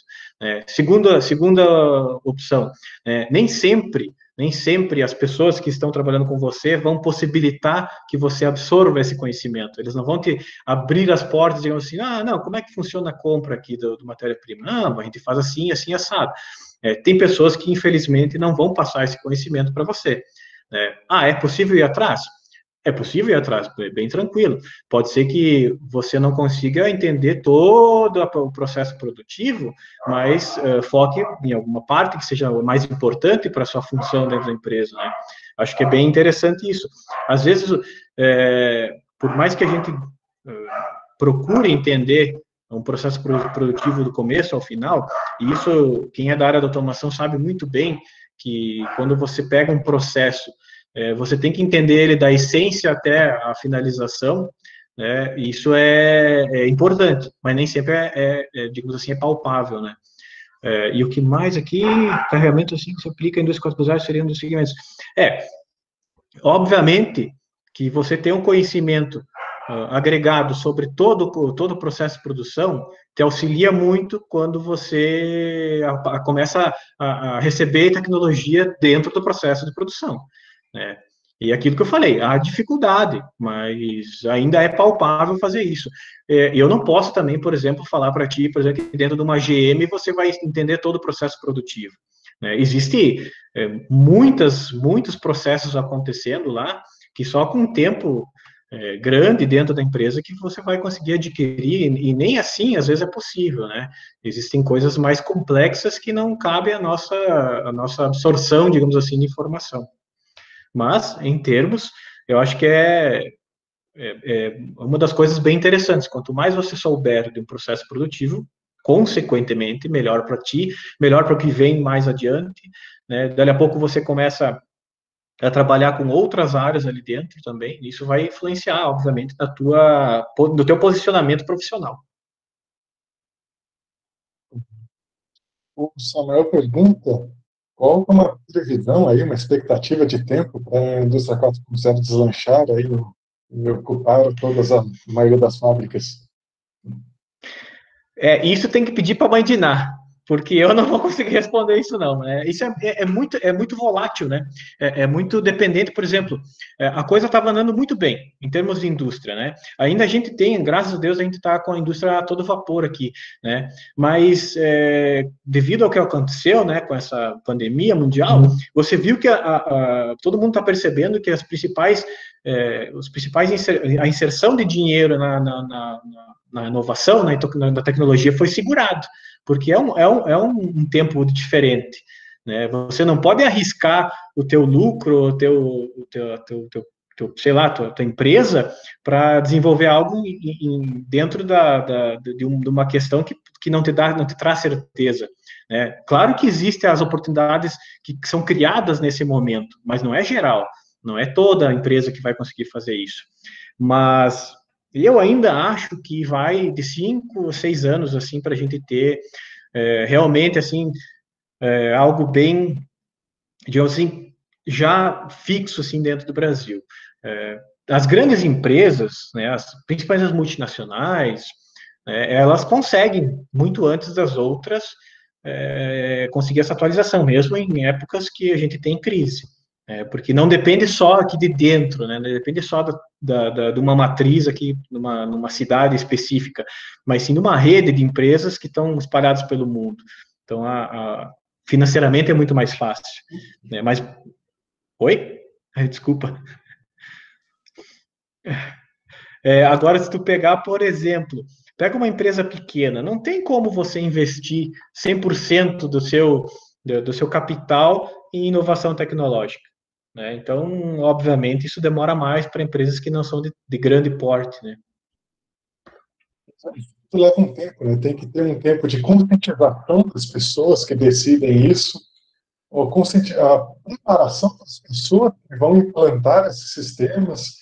Então, tudo isso é um passo a passo que nós vamos construir. Né? Então, um desses passos nós estamos fazendo aqui, que é levar essa informação para todos vocês. Então, isso já vai auxiliar para que no futuro isso já agilize essa implementação da indústria 4.0. Então, até por causa do custo que chega para nós aqui, nós não temos muitas indústrias nacionais para desenvolver essa indústria 4.0 com força, em um preço razoável, então acaba demorando coisas. Mas, com certeza, vai tomar toda a indústria, tomara que rapidamente, mas ainda não sabemos, não temos como prever. Temos mais algumas perguntas aqui. Eu tenho. John, Fala, parabéns, Moisés. parabéns pela apresentação. Sempre é bom ouvi-lo e compartilhar conhecimentos com o senhor. Sabe, pensando, né, nós que somos da área técnica e formamos profissionais e uma educação tecnológica, quando a gente conversa ou debate com a sociedade, né, porque nós somos parte de uma sociedade, né, a parte técnica e vejo ela toda interligada, imbricada, né.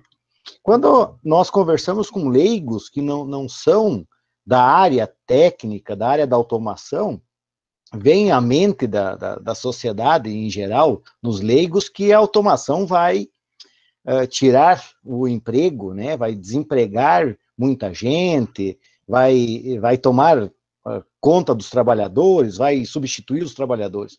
Como o senhor vê essa questão de automação, 4.0, internet das coisas, com o emprego, com quem está lá na empresa trabalhando? Como é que é essa relação, no teu entendimento? Obrigado pelo senhor, Moisés. Eu me senti velho. Mas, assim, bem legal essa tua pergunta. Isso é bem pertinente. Sempre que eu falo de automação, e sempre que eu falo nas aulas, eu procuro também falar sobre isso. E eu dou um exemplo bem simples, né? Um exemplo muito simples. Vamos fazer uma comparação que ela é, ao mesmo tempo, esclarecedora e tão simples que chega a ser até, às vezes, meio cabulosa. Hoje, se você comprar um Gol, ou um Onix, ou sei lá, um carro, enfim, na maioria da produção, ela foi robotizada, né? Em quase a totalidade, ela é robotizada. Mas ela precisa de pessoas. No entanto, que quando acontece, por exemplo, uma greve de operários, você vê lá que são, sempre no noticiário diz lá, 5.000 funcionários da, sei lá, da Ford pararam de produzir. Por quê? Porque não há a retirada do ser humano total de dentro de uma indústria. Por quê? Porque a máquina, né, apesar dela fazer muitos dos trabalhos que o ser humano não consegue fazer, ela necessita do ser humano. Né? Porque quem vai desenhar a peça? Né? Quem vai fazer o design do carro? Né? Quem vai colocar a matéria-prima dentro da fábrica? Né? Tudo isso é o ser humano, não foge do ser humano. Né? Ser totalmente autômato, uma fábrica ser totalmente autômata, isso é muito futurista, digamos assim. Pode vir a acontecer?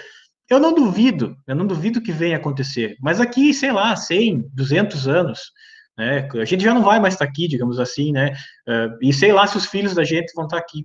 Né? E, obviamente, que se vocês olharem hoje, né, e para quem já está pesquisando muito, a taxa de natalidade com a taxa de mortalidade, elas estão começando a divergir, né? A população mundial está começando a frear. E principalmente nessas épocas de pandemia, ela começa a frear mesmo, né? Então, isso quer dizer que, principalmente para especialista na área, daqui a 50 anos, vai faltar mão de obra, né? Vai faltar muita mão de obra. E aí, o que vai fazer? Vai parar as fábricas? Não, não pode parar as fábricas. Então, a máquina vai trabalhar em conciliação com o ser humano. E aí, agora, eu faço um outro contraponto. Pega uma fábrica, por exemplo, da Lamborghini. É óbvio, né, que é um carro de outro nível, toda feita à mão. Ou seja, não tem, o robô até pode fazer lá a dobra de uma chapa, sei lá, normalmente é tudo fibra de carbono, enfim, mas pensa que toda aquela produção, para ser diferenciada do comum, ela é manual. Então, ali dentro está inseridos seres humanos que fazem com que aquele produto seja especial por ser feito manualmente, né, e que somente uma parcela pequena de pessoas consegue ter capital para comprar isso. Então, tu imagina, volta agora para o salário desse cara lá que está trabalhando no chão de fábrica, né? Tudo bem que se ele riscar a Lamborghini, ele tá lascado, né? Mas os dois lados da coisa que eu vejo, né? A manufatura hoje ela é muito, muito robotizada, mas se tem um mercado bem grande para as coisas artesanais, digamos assim. Uma coisa bem natural de se falar, cerveja artesanal. Né? Para mim, cerveja artesanal 100% é aquela cerveja que ela passa por equipamentos, mas que o ser humano está controlando basicamente tudo, porque ela tem um toque diferenciado. Né? É diferente de você ir numa fábrica da Ambev, que não tem essa digamos assim, essa política, ela quer produzir para vender em quantidades. Né? Então, existem os dois lados da moeda, sempre vai existir os dois lados da moeda. Pode existir desemprego? Pode. Vai ter, por exemplo, pessoas que vão perder emprego por causa de uma máquina. Mas aí eu sempre boto a contraponto. Para aquela pessoa que é esforçada, que demonstra um trabalho, que tem vontade de aprender, de trabalhar principalmente, que é uma coisa que está em escassez no Brasil, ele vai continuar lá dentro, seja em qualquer área, e às vezes, inclusive, melhorando de posição. Né? Então, há uma certa falsidade nessas afirmações quando se fala que a automação ela é executora, né, de demissões ou de desemprego. Bem colocado. O professor Carlos também coloca ali que os nossos papéis como educadores em instituições. A importância e cada vez mais a educação se ressalta nesse sentido aí. Mesmo que a máquina venha para dentro do chão de fábrica, esse profissional que está ali, ele tem que ter noção clara que ele precisa se autoqualificar ou se reciclar, né? Para poder comandar e dar comandos àquela máquina ali. Então, seja na área técnica, ou seja em outras áreas, a educação está cada vez mais importante na vida do cidadão, né? Temos aqui, complementando, Moisés, o que é a tua pergunta, né? Tem o Christian, né? Que é até do Uruguai ali, ele pede em relação a isso, né? Ele pede em relação ao setor tanto do emprego, tanto na educação, né? Porque a gente tem agora o âmbito desse, mas o EAD também precisa de um professor lá atrás, porque o Google nem sempre vai conseguir resolver a tua dúvida, né? Vai precisar de alguém com uma experiência anterior para te resolver esse questionamento, né? E quem fez o material não se faz sozinho, né? Precisa de alguém que faça esse material, que faça uma documentação, né? E na empresa a mesma coisa, é a mesma coisa. Com certeza, da mesma forma que as máquinas vão eliminar alguns empregos, principalmente os de baixa qualificação, elas vão exigir muito mais pessoas para projetar, construir, programar, parametrizar essas máquinas, então vai ter uma troca de função. Então, aí que está a importância das pessoas se qualificarem, buscar o conhecimento, estar sempre se atualizando. Mais perguntas, pessoal? Fiquem à vontade, podem usar o microfone também.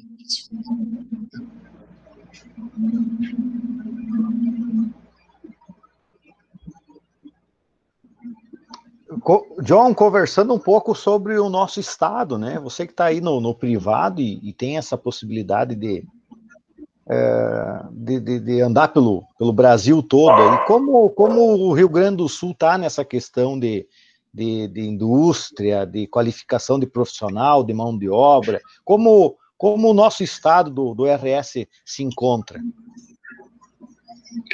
Olha, Moisés, é uma pergunta bem complexa, assim, porque da mesma forma que eu acho que o restante do país, a gente tem, sim, indústrias que estão dia a dia procurando melhorar, até na própria região, a gente tem indústrias que estão avançando cada vez mais, mas da mesma forma a gente tem indústrias que estão parando no tempo e por estarem nessa ocasião, eles estão perdendo cada vez mais mercado, né? Então, eu acho que o Rio Grande, hoje, eu acho que ele necessita bastante evolução ainda, em termos, né, principalmente de tecnologia, né? Mas eu assim, não quero falar de como a gente vai conseguir fazer isso aqui dentro do Rio Grande. Mas eu vejo assim que as maiores empresas, por terem um capital de giro maior, eles conseguem evoluir rapidamente, né? Agora, as pequenas empresas é que sofrem mais, né? E da mesma forma, elas necessitam, né, de atualização, porque normalmente elas vendem produtos de igual função que as grandes, né? Então, é a mesma coisa fazer uma comparação de um produto artesanal com um produto de série, né? Tem que se colocar no mercado de forma que que tu seja visto, né? E isso não envolve só tecnologia dentro da produção, mas sim toda uma abrangência de marketing, de você colocar a sua marca, de você melhorar a sua marca, de você colocar um produto de qualidade, né, no mercado. Tudo isso envolve. E no Rio Grande, a gente, graças a Deus, assim, para falar, a gente tem empresas que são muito comprometidas com o cliente, né? A gente tem empresas que são visadas não só aqui no Brasil, como fora do Brasil, porque apresentam produtos que são de qualidade. E eu acho que isso que é o crucial, né? Enquanto a gente produzir de forma que o teu produto saia com qualidade, a gente está dentro do jogo, né? Mesmo que a gente não esteja na ponta da tecnologia ainda. Boa noite. Eu queria perguntar, primeiro, parabenizar pela apresentação, pelo bate-papo, né? E perguntar com relação a isso, assim, justamente em função das pequenas empresas, às vezes não terem capital suficiente para tocar essas implementações, e até no sentido de ter dificuldade até de conseguir mão de obra e coisa. Como que poderia haver um incentivo, de repente, governamental, para que isso pudesse se tornar mais factível para essas empresas? Tu acha que traria algum benefício isso, ou tu vê mais no sentido da lei da oferta e da procura mesmo, porque isso não possa refletir algum efeito? Juliano, obrigado pela pergunta. Eu acho que os dois são bem importantes, tanto a oferta e procura quanto o incentivo governamental. Mas eu acho que, às vezes, elas têm que ser coisas separadas. Por exemplo, eu vejo que os principais países de ponta, o que é o crucial, o que é o mais, digamos assim, incentivado, não é você colocar capital público dentro da empresa, mas colocar capital público na educação, para que você forme os seus profissionais. Porque se você formar melhor um profissional, ele, consequentemente, dentro lá da indústria, ele vai conseguir melhorar a eficiência de produção e, consequentemente, apresentando um produto melhor ao público, a oferta da empresa, né, vai ser mais focada. Aí você vai ter mais procura, obviamente. E isso vira uma bola de neve. Né? Você vai melhorando, a própria empresa depois vai fazer o retorno de capital para aquela instituição ou de forma de imposto, enfim, e aí, claro, aí a coisa começa a andar. A Alemanha tem muito disso. A Alemanha, se você olhar hoje, 60% dos doutores estão dentro da indústria. Ou seja, se foca muito em educação, porque a educação faz com que as empresas de lá tenham lucro, esse lucro gera imposto que retorna para a educação. Né? Então, nós temos um problema cultural gigante dentro do Brasil. Eu sempre digo que o problema do Brasil é os brasileiros. Tirou os brasileiros daqui, o Brasil está salvo. Né? Então, até nós não alterar essa cultura, até a gente não aprender, né, que às vezes a educação ela é tão crucial, né, quanto você se alimentar e beber água, né, até a gente não entender isso, a gente ainda vai remar em alguns âmbitos. Essa questão do nosso povo, né, nós temos o melhor e o pior aqui dentro. Né? Então, nós podemos ser os melhores para desenvolver coisas que não existem em nenhum outro lugar do mundo, como também podemos piorar muito o que já é ruim lá fora. Então, é uma grande questão da baixa educação, baixa conscientização das pessoas no nosso país. Então, enquanto não se investir em educação, nós ainda vamos lutar muito, bater muita cabeça. Com certeza, com certeza. Eu sempre digo que a gente teve o privilégio de reunir muito povo aqui, por exemplo, português, espanhol, e a gente conseguiu ter uma capacidade gigantesca de ser criativo. O povo brasileiro, eu acho que seria um dos mais criativos do mundo. A gente tem uma extensão territorial que permite a gente ter tanto digamos assim, a parte de clima de polos, quanto a parte de clima equatorial ali, e a gente não aproveita isso. A gente não aproveita. A gente tem o terceiro maior, agora até não lembro de cabeça se é segundo, o terceiro maior produtor de algumas sementes, algumas leguminosas. A gente não aproveita isso. Né? A gente não a riqueza natural da gente tem aqui é gigantesca. E o povo é criativo, bom. Não preciso falar, né? A gente sabe que o brasileiro é super criativo. Tu pega um TikTok da vida ali, abre os vídeos que os caras fazem vídeo de se ele usasse isso em prol de melhorar alguma coisa, nós estaria despontado 100% na frente do Japão, na frente da Alemanha. A gente é muito inteligente, só não consegue utilizar isso. Por favor, quem quiser falar, pode usar o microfone. Boa noite, pessoal. Boa noite. Posso fazer uma pergunta? Na verdade, só um comentário sobre essa questão. Quando a gente fala em grandes indústrias que elas têm mais capital para investir nessa indústria 4.0, ao mesmo tempo, às vezes esse profissional que está lá dentro, ele acaba tendo um nível de exigência por qualificação e vamos dizer assim, um preparo muito grande para atender, às vezes, empregos que não pagam tão bem assim, né? Porque essa multinacional, a gente depende dessa empresa grande, às vezes numa região, e ao mesmo tempo ela pode, lá amanhã, de uma hora para outra, resolver fechar uma determinada planta, e acabam pagando pouco por profissionais altamente qualificados, né? E aí parece que às vezes falta o comentário é justamente esse, né? Parece que falta aquele esforço na questão do empreendedorismo, né? Dessas pessoas, talvez, dos bons profissionais brasileiros, em vez de eles estarem inseridos dentro de uma indústria como profissional, como funcionário, daqui a pouco como líder dentro de uma empresa, de alguma forma, não sei, dentro da indústria 4.0, gerando mais negócio, fazendo a economia girar, vamos dizer assim, de uma maneira mais mais autônoma, mais independente, mas aí empreendendo, né? Empreendendo dentro das outras empresas e não apenas como um funcionário. Mas isso eu vejo assim, o Brasil ainda a gente tem muita dificuldade com isso, incentivar esses alunos, talvez, as pessoas qualificadas da indústria 4.0 a não só procurar por empregos, mas por empreender, né? Sim, entendo, Wagner, entendo. Isso é uma questão que não passa só, digamos assim, por nível de formação, mas também cultural, volta à questão cultural. A gente tem uma região aqui que ela é muito forte em termos de metal mecânica, né? Mas, como você falou, em termos de pagamento, em termos de remuneração, principalmente na área de engenharia, ela é precária. São poucas as empresas que conseguem oferecer um salário, digamos assim, do base, que é o que se propõe em outros locais, né? Eu vejo assim, eu vou te dar a minha opinião sincera agora da pessoa, João. Eu trabalhei até 2013 numa empresa, saí em 2013 dessa empresa porque estava começando como docente e abri minha própria empresa.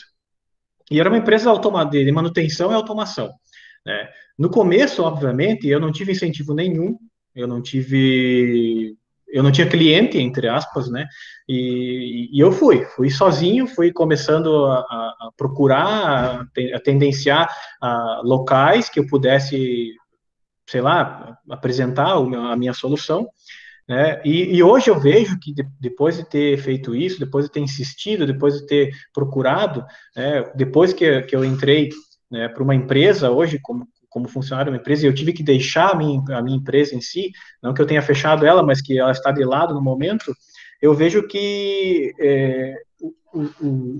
toda aquela experiência que eu adquiri como sendo um empreendedor, ela vem em prol de eu trabalhar e de poder me colocar melhor, de poder, não exigir, mas de poder mostrar, por exemplo, uma empresa, que se ela me pagar melhor, ela não está perdendo, ela está ganhando com isso, né? Às vezes falta, e aí eu entro a questão cultural, né, que eu acho que há muito aquela prostituição, digamos assim, dos serviços e dos empregos, digamos assim.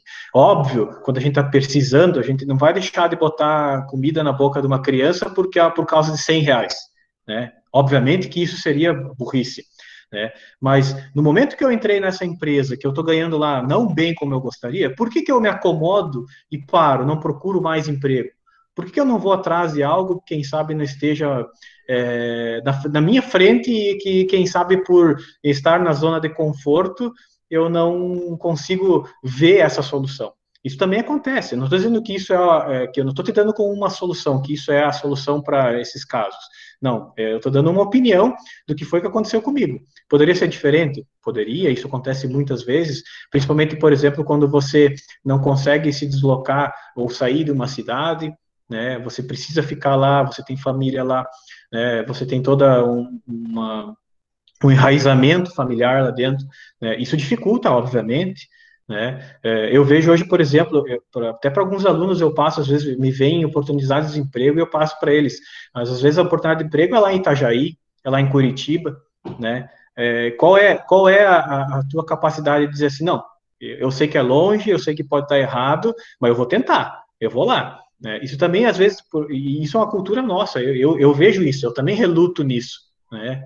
A minha pessoa, às vezes, também, eu já deixei de oportunidade. Bom, para você ter uma noção, eu tive oportunidade de ficar lá na Mercedes-Benz, na Argentina. Eu não fiquei, eu queria voltar para cá, eu queria voltar para o Rio Grande, né? Hoje eu poderia ter uma história totalmente diferente, né? Mas são ocasiões, são questões que às vezes não dependem só da gente, né? Depende de todo de algo que está em torno da gente, né? Mas é bem interessante esse posicionamento do empreendedorismo. Eu acho que a gente tem muita capacidade de empreender. O que falta hoje, de repente, é saber encontrar soluções que sejam pertinentes ao mercado. É fácil você abrir uma startup que faz o que uma outra startup faz, por exemplo, né? Porque é algo que já está disseminado, mas quem disse que essa solução ela vai ser lucrativa ou vai ser visada, vai ser uma oferta que vai ser procurada? Aí depende, por isso que tem que se trabalhar com inteligência quando se fala tanto na parte de empreendedorismo quanto na parte de emprego. São coisas bem difíceis de falar, bem difíceis de decidir, né? E tem muitas variáveis por trás disso. Obrigado, muito obrigado da resposta aí. Na verdade, só para complementar, Eu que agradeço. nesse contexto aí, eu comento isso porque, como a indústria 4.0 é uma coisa muito conceitual ainda e muito, vamos dizer assim, muito embrionária ainda para nós, mas ao mesmo tempo, daqui a pouco pode ser um campo para que se desenvolvam coisas aqui também e não só se importe coisas prontas, né? Porque senão, Com se a certeza. gente ficar esperando, a gente vai acabar importando coisas prontas de outros lugares. E não que as outras coisas prontas que vêm não vão ser boas e não devam ser copiadas até.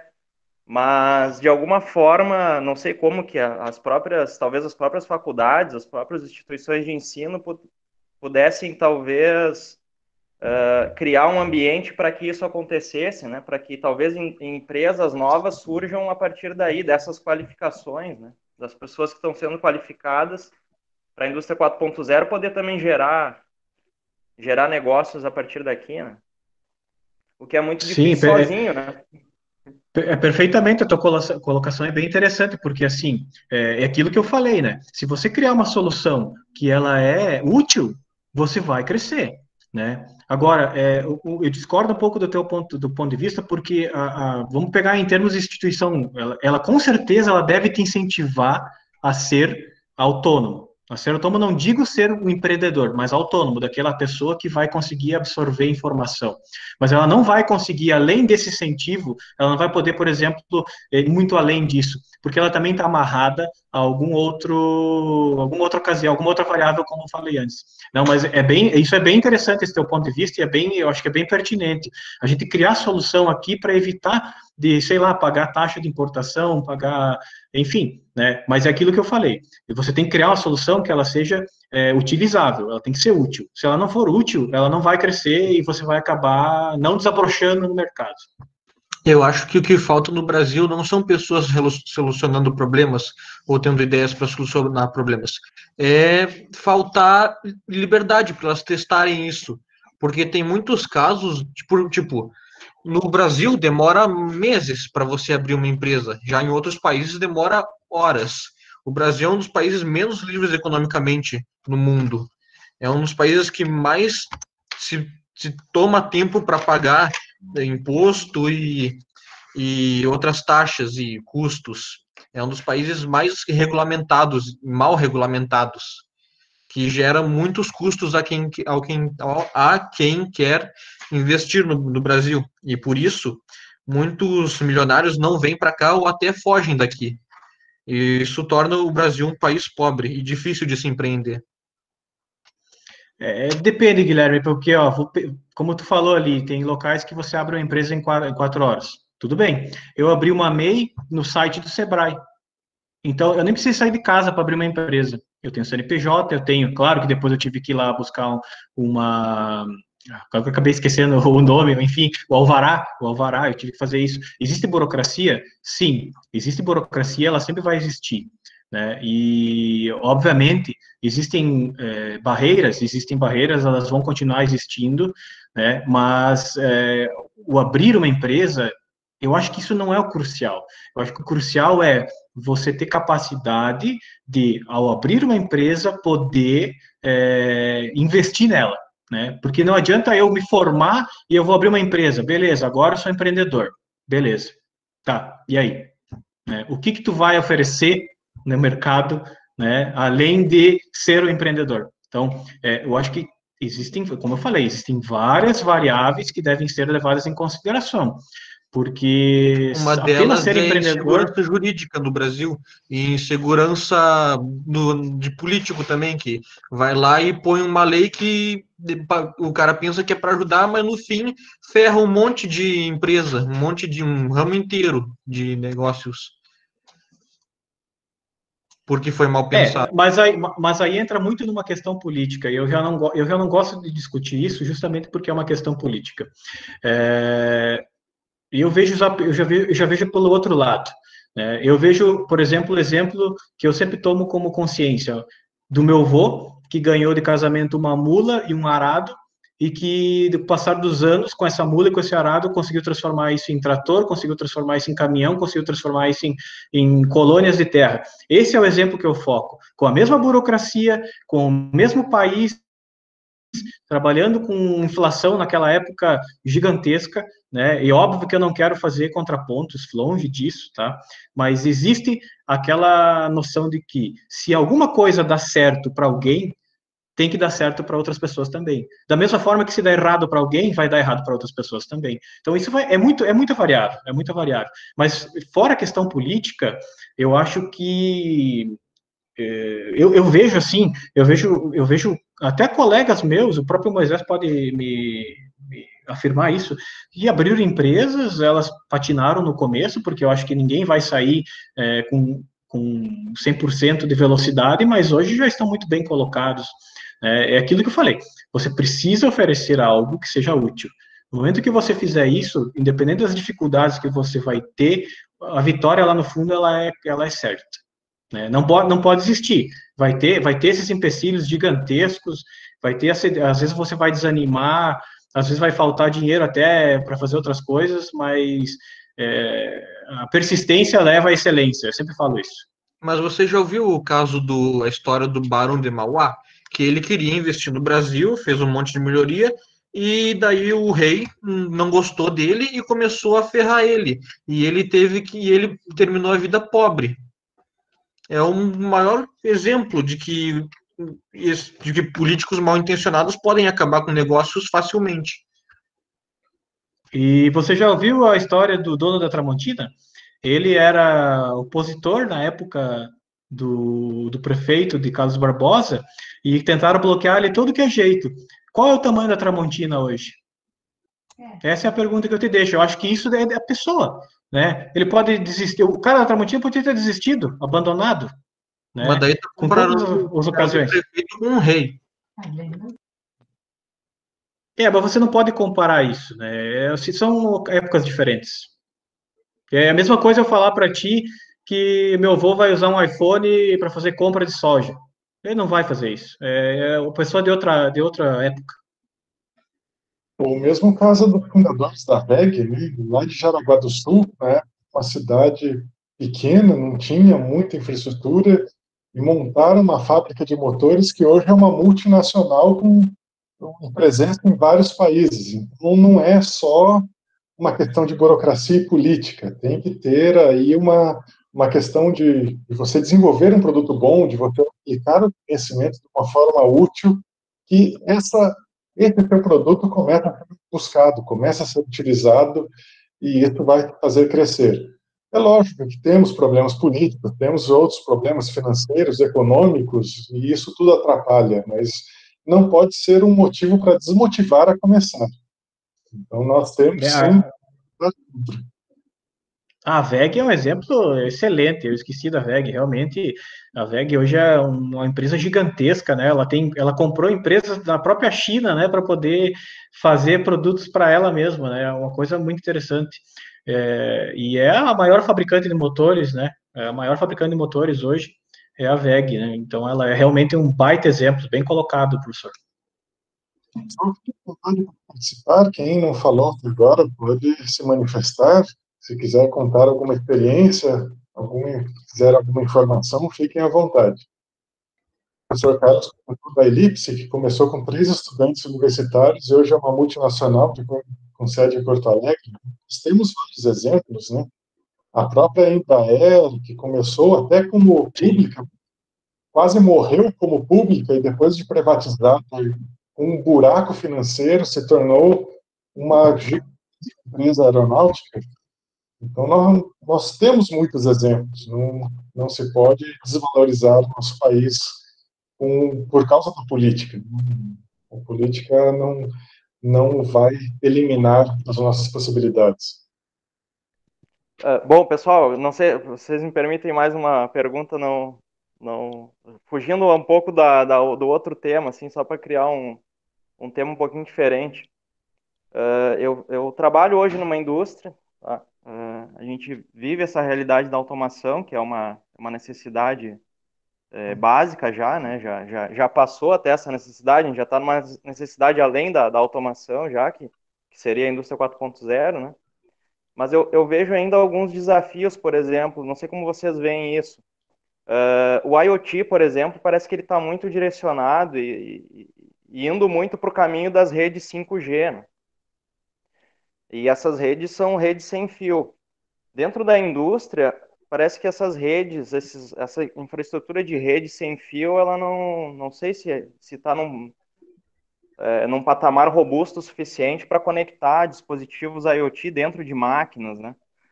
Isso parece ainda ser um desafio no sentido de que às vezes você tem que adicionar um sensor a uma máquina, e adicionar um sensor a uma máquina às vezes é uma coisa muito difícil. Tu tem que entrar lá no CLP da máquina, adicionar aquele sensor a uma arquitetura de rede física, às vezes ponto a ponto até, ou sei lá, é muito difícil às vezes tu adicionar um sensor IoT a uma máquina que tu comprou lá num outro país, desenvolvido por uma outra empresa lá, enfim. Esse desafio da comunicação entre as coisas, né, que o IoT está trazendo, mas como que isso está dentro da indústria? Até mais para propor essa discussão a vocês, né? Existem já redes já qualificadas para isso? Existe algum tipo de padronização, alguma direção das fábricas em questão de infraestrutura de rede para comunicar não só máquinas, mas como sensores e toda essa, vamos dizer assim, essa arquitetura completa para embasar a indústria 4.0? Olha, se me permite, também gostaria que outras pessoas também comentassem isso, mas enfim, abrindo essa discussão, digamos assim, eu vejo que, sim, a gente tem uma certa deficiência em termos de internet. Como eu falei antes, a gente fica muito à mercê da internet.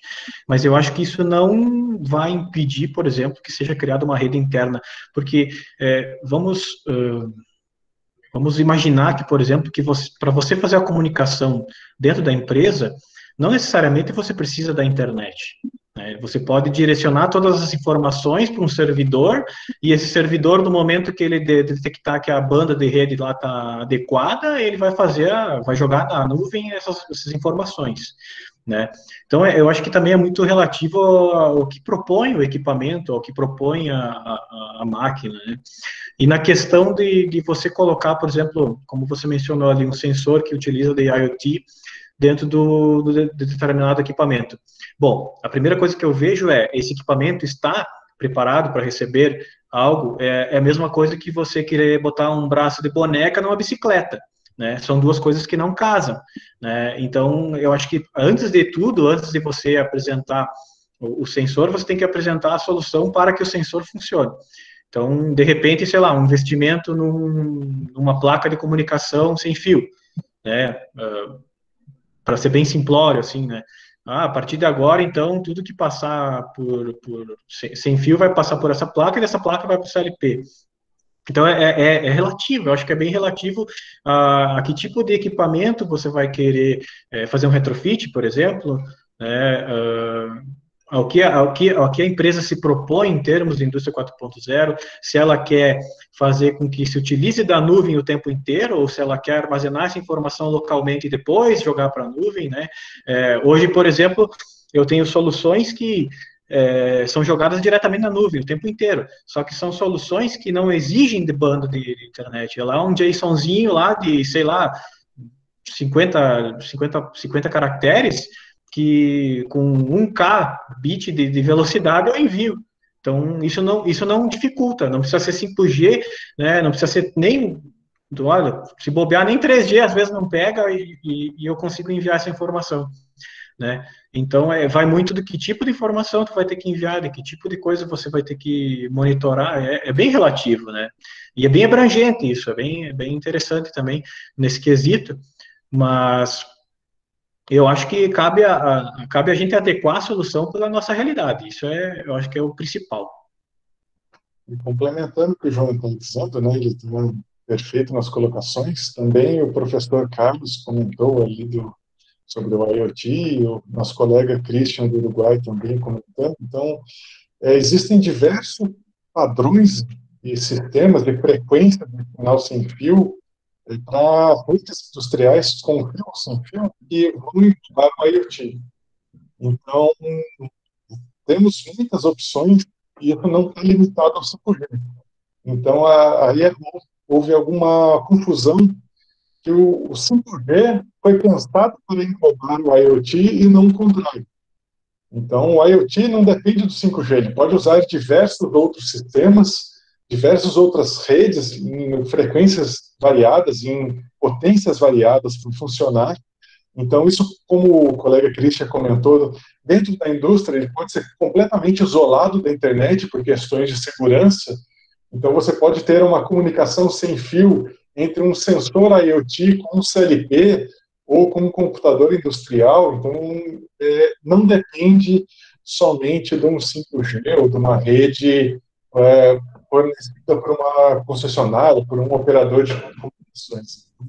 Você pode fazer isso de diversas formas, com diversos dispositivos diferentes, diversos tipos de sistemas, velocidades, protocolos. Então, existe uma gama muito variada de opções. Eu acho que até o professor Carlos pode comentar melhor nessa questão. Se eu me recordo bem, ele comentou que trabalhava diretamente nessa área em bate-papo passado. Nós temos aí muitas opções, Wagner, para desenvolver esses IoTs, mas, como você disse, tem esse problema de quando vem coisa de fora, às vezes não é tão compatível, ou às vezes não funciona com a nossa rede, e isso exige uma padronização. Então, muitos sistemas já estão sendo padronizados para que tudo isso consiga operar dentro do ambiente industrial com segurança, com uniformidade, né, e sem falhas. Então, nós temos já bastante coisa avançada sendo desenvolvida nessa questão.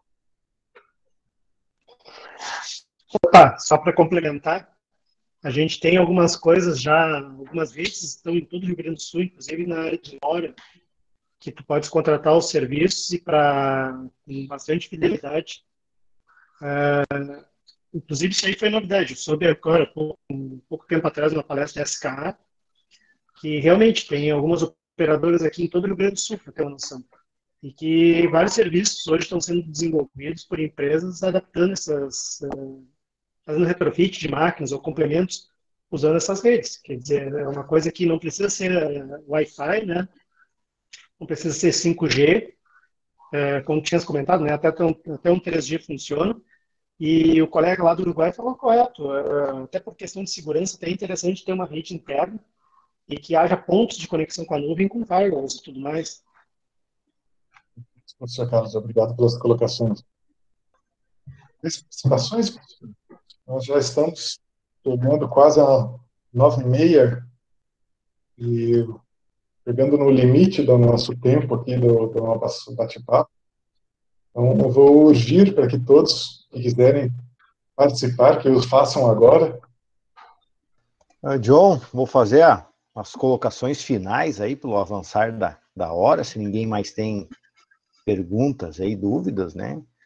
Parabéns pela apresentação, obrigado por trazer esses conhecimentos, compartilhar conosco, né? Trazer esses assuntos que estão presentes na vida do técnico, né?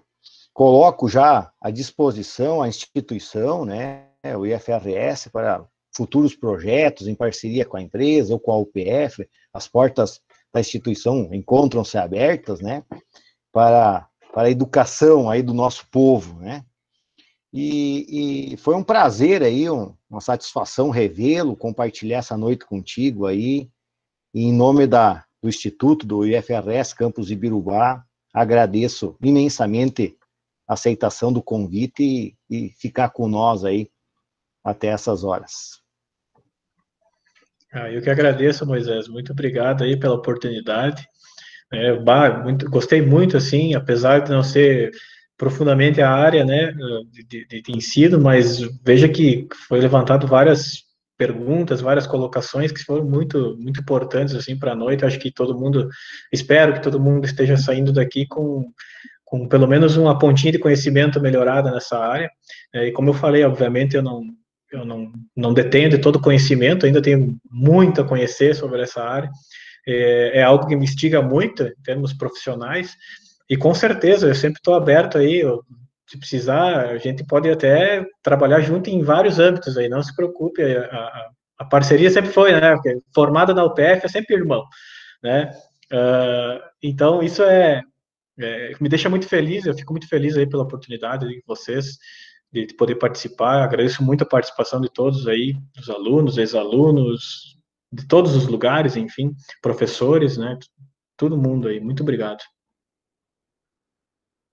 Nós agradecemos, João, muito obrigado por ter aceitado compartilhar conosco essas informações. Eu acho que é muito importante para todos que participaram, até para criar curiosidade e mostrar diferentes áreas para quem não conhecia muito bem ou já ouviu falar e não tinha muita certeza de como é que era.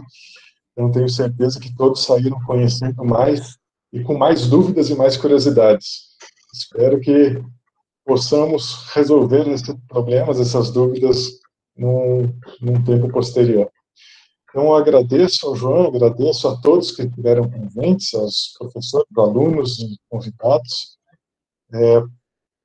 Portanto, eu acho que nós vamos ter que encerrar a nossa apresentação. Então, eu só deixo aqui, reforço, como o Moisés disse, nosso instituto está de braços abertos para colaborar e tirar as dúvidas e também deixar aqui o convite para os nossos próximos eventos. Então, no chat tem o link para o cronograma e o e-mail, para caso vocês queiram tirar alguma dúvida, propor algum tema. Então, agradeço a todos por terem participado, mas também estendo a todos que participaram e que estiveram presentes. Então, muito obrigado a todos. Todos tenham uma boa noite e fiquem bem. Obrigado. Um abraço a todos aí. Um abraço, boa noite, pessoal. Boa noite. Boa noite, obrigado, pessoal.